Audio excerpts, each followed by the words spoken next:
ಅಂದ್ರೆ ಎಲ್ಲೆಲ್ಲಿ ಹೋಗಿ ಬರ್ತೀಯಾ? ತಾಜ್ ಮಹಲ್, ಕುತುಬ್ ಮಿನಾರ್, ಕಮಾನಿ, ಇನ್ನು ಏನೇ ನೋಡ್ಬೇಕು ಎಲ್ಲ ನೋಡ್ಕೊಂಡ್ ಬರ್ತೀನಿ. ಹಾಗೆ ಅಲ್ಲಿ ಶ್ರೀಕೃಷ್ಣನ ಕ್ಷೇತ್ರ ಇದೆಯಮ್ಮ, ಮಥುರಾ ಇದೆ, ಬೃಂದಾವನ ಇದೆ, ದ್ವಾರಕಾ ಇದೆ.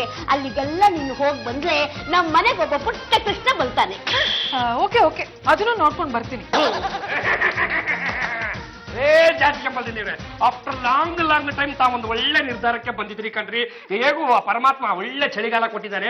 ನಾನು ಒಂದು ಬೆಚ್ಚಗಿನ ಸ್ವೆಟರ್ ಹಾಕೊಂಡ್ಬರ್ತೀನಿ. ನಡ್ರಿ ಇಬ್ರು ಹೋಗಿ ಉತ್ತರ ಭಾರತ ಟೂರ್ನ ಮುಗಿಸ್ಕೊಂಡು ಬಂದೇ ಬಿಡೋಣ. Abhi, don't talk rubbish.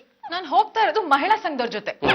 ಕಟ್ಕೊಂಡ್ ಗಂಡನ್ ಇಲ್ಲೇ ಬಿಟ್ಟು ಮಹಿಳಾ ಸಂಘದವ್ರ ಜೊತೆ ಪುಣ್ಯಕ್ಷೇತ್ರಕ್ಕೆ ಹೋಗಿ ಬಂದ್ರೆ ಏನ್ ಬಂತು ಭಾಗ್ಯ. ಏನಮ್ಮ ಜಾಜಿ, ನೀನು ಯಾಕೆ ಹೋಗ್ತಾ ಇದೀಯಾ? ನಮ್ ಮಹಿಳಾ ಸಂಘದಿಂದ ಒಂದ್ ಒಳ್ಳೆ ಏರ್ ಕಂಡೀಷನ್ ಬಸ್ ನ ಬುಕ್ ಮಾಡಿದ್ವಿ. ಎಲ್ಲರೂ ಅದ್ರಲ್ಲೇ ಹೋಗ್ತಾ ಇದೀವಿ. ಹಾಬಿ, ಏನ್ ಹೇಳಿ? Come here, give me 50,000. ಬಿಡ್ರಿ ನೀವು ಒಬ್ಬೊಬ್ರೆ ಹೋಗಿ ಆ ದೇವಸ್ಥಾನ ರೌಂಡ್ ಹಾಕೊಂಡ್ ಬರೋದಕ್ಕೆ ನಾನು ನಿಮ್ಗೆ ಯಾಕೆ 50,000 ಕೊಡ್ಬೇಕು? ಕೊಡಲ್ಲ ಮಗನೇ. ಪುಣ್ಯ ಕ್ಷೇತ್ರಗಳಿಗೆ ಹೋಗೋವಾಗ ಕೊಡಲ್ಲ ಅಂತ ಹೇಳ್ಬಾರ್ದಪ್ಪ. ಇದರಿಂದ ಯಾವ್ದು ಒಳ್ಳೇದಾಗುತ್ತೋ ಏನೋ. ಕೊಡೋ. ಮಾತ್ರ ಹಂಗಮ್ಮ, ಹಿಂದಿನ ಜೇಬಲ್ಲಿ 50,000 ಇಟ್ಟಿದ್ದೀನಿ. ಇವ್ರಿಗೆ ಯಾವ್ದೇ ಕಾರಣಕ್ಕೂ ನಾನು ಕೊಡಲ್ಲ ಅಂದ್ರೆ ಕೊಡಲ್ಲ. ಕೊಡದೆ ಏನಂತೆ ತಗಮ್ಮ. ನೀವೇ ಕೊಟ್ಬಿಟ್ರ? ಹಲೋ ಪಾಂಡ್ರಂಗ ಗಂಡ್ಗಲಿ, ಅದೆತ್ತಿದ್ರದು ಹೌದು.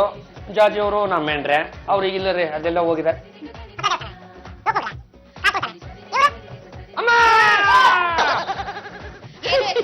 ಇಷ್ಟಕ್ಕೆಲ್ಲ ಮೂರ್ಛೆ ಹೋಗ್ಬಿಟ್ರೆ ಆಸ್ಪತ್ರೆಗೆ 50,000 ರೂಪಾಯಿ ಖರ್ಚು ಮಾಡ್ಬೇಕಾಗತ್ತೆ. ಆಗಿಲ್ಲ, ನನಗೇನು ಆಗಿಲ್ಲ, ಏನೇನು ಆಗಿಲ್ಲ. ಲೈಟ ತಲೆ ಕೆಟ್ಟಿದೆ ಅಷ್ಟೇ.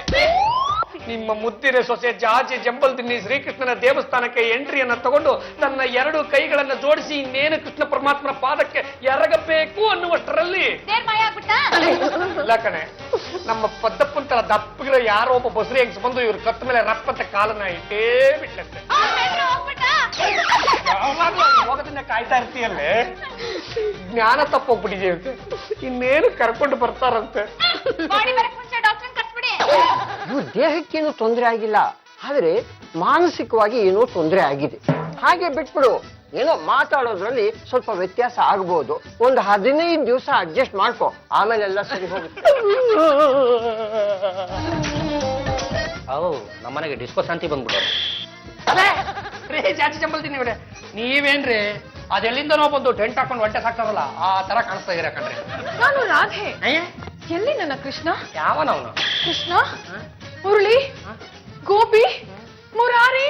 ನೀವ್ ಈ ತರ ವೇಷ ಹಾಕೊಂಬಂದ್ರೆ ಎಂತವನು ಪರಾರಿ. ಯಾಕೆ ಬರ್ಕೋಬೇಕು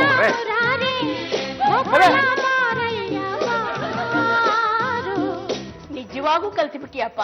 ಮಾತಾಡ್ಬಿಡಿ ನೀವು. ಹಿಂದಿನ ಜೇಬಿಂದ 50,000 ಎತ್ಕೊಟ್ರಿ, ಅದಕ್ಕೆ ಹಿಂಗಾಗಿದ್ದು. ಬಾಬಾ ನಿಜವಾಗ್ಲೂ ಕಲ್ತಿದ್ರೆ ಒಂದೇ ಒಂದ್ಸತಿ ಊದಿ ನೋಡಮ್ಮ.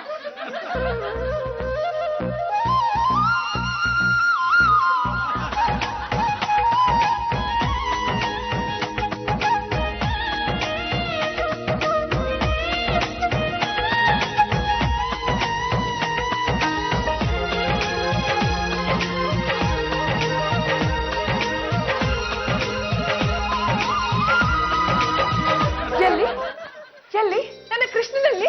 ಇಲ್ಲಿದ್ದೇನೆ ರಾಧೆ. ನೀನು ಹಳೆ ಕೃಷ್ಣ, ನಾನು ಕೇಳಿದ್ದು ಹೊಸ ಕೃಷ್ಣ ಎಲ್ಲಿ? ಹಳೆ ಕೃಷ್ಣ, ಹೊಸ ಕೃಷ್ಣ, ಮಧ್ಯಮ ಕೃಷ್ಣ, ದ್ವಾಪರದ ಕೃಷ್ಣ ಎಲ್ಲ ನಾನೇ ರಾಧೆ. ಕೊಳಲು ಊದಿದ್ದು ನೀನೇ? ಹೌದು ರಾಧೆ. ನನಗೆ ಯಾಕೋ ನಂಬಿಕೆ ಬರುತ್ತಿಲ್ಲವಲ್ಲ. ಕಷ್ಟಪಟ್ಟು ಕೊಳ ಓದಿದ್ದೀನಿ, ಇಷ್ಟ್ರ ಮೇಲೂ ನೀನ್ ನನ್ನ ನಂಬಲಿಲ್ಲ ಅಂದ್ರೆ ನಾನು ವಿಶ್ವರೂಪ ತೋರಿಸ್ಬಿಡ್ತೀನಿ ಅಷ್ಟೇ. ಬಿಟ್ರು ಕಣ, ಬಿಟ್ರು ಕಣ್ ಬಿಟ್ಟೇ ಬಿಟ್ರು. ಯಾಕೆಲ್ಲರೂ ನನ್ನನ್ನೇ ನೋಡ್ತಾ ಇದ್ದೀರಾ? ರಾಧೆ, ನಾನು ಇಲ್ಲಿದ್ದೇನೆ, ನಿನ್ನ ನೆಚ್ಚಿನ ಶ್ಯಾಮ ಕೃಷ್ಣ, ಕಿಟ್ಟಿ, ಕೃಷ್ಣ. ನನ್ನ ಹೆಂಡ್ರೆ ನಡ್ಕಾಬಿಟ್ರೆ ಕಣ್ರು. ನನ್ಗೇನಾಗಿತ್ತು ಧಾಡಿ? ಅದು ನೀವು ಮಥುರಾ ಟೂರ್ ಮಾಡ್ಬೇಕು ಅಂತ ಹೋದಾಗ ಕಾಲ್ ತುಳಿತಕ್ಕೆ ಸಿಕ್ಕಿ ನಿಮ್ಗೆ ತಲೆ ಕೆಟ್ಟೋಗ್ಬಿಟ್ಟಿತ್ತು, ಹುಚ್ಚಿದ್ಬಿಟ್ಟಿತ್ತು. ನೀವು ರಾಧೆ ಹುಚ್ಚಿ ಆಗ್ಬಿಟ್ಟಿದ್ರಿ. ಕೃಷ್ಣ ಬೇಕು ಅಂತ ಬಯಸ್ತಾ ಇದ್ರಿ. ಇಲ್ಲೇ ಕೃಷ್ಣನ್ ಎಲ್ಲಿಂದ ತರೋದು? ಹಂಗಾಗಿ ನಾನೇ ಕೃಷ್ಣನ ಅವತಾರ ಎತ್ಬಿಟ್ಟು ನಿಮ್ಮನ್ನ ಹಂಗಂಗೆ ಒಳಗೆ ಹಾಕೊಬೇಕು ಅಂತ ಸಂಚುಡ್ತಾ ಇದ್ದೆ. ಕೃಷ್ಣ ಅಂತ ಕೃಷ್ಣ ನೋಡೋದಕ್ಕೊಳ್ಳೆ ಬೀದಿ ಕಾವಣ ತರ ಇದ್ದೀರಾ? ಅಭಿ, ಇದೇ ಕಡೆ ಇನ್ನೊಂದ್ಸಲ ಈ ರೀತಿ ನೀನಸಂ ನಾಟಕ ಆಡಿದ್ರೆ ನಾನೇ ನಿಮ್ ಪಾಲ್ಗೆ ಕಂಸ ಆಗ್ಬೇಕಾಗುತ್ತೆ.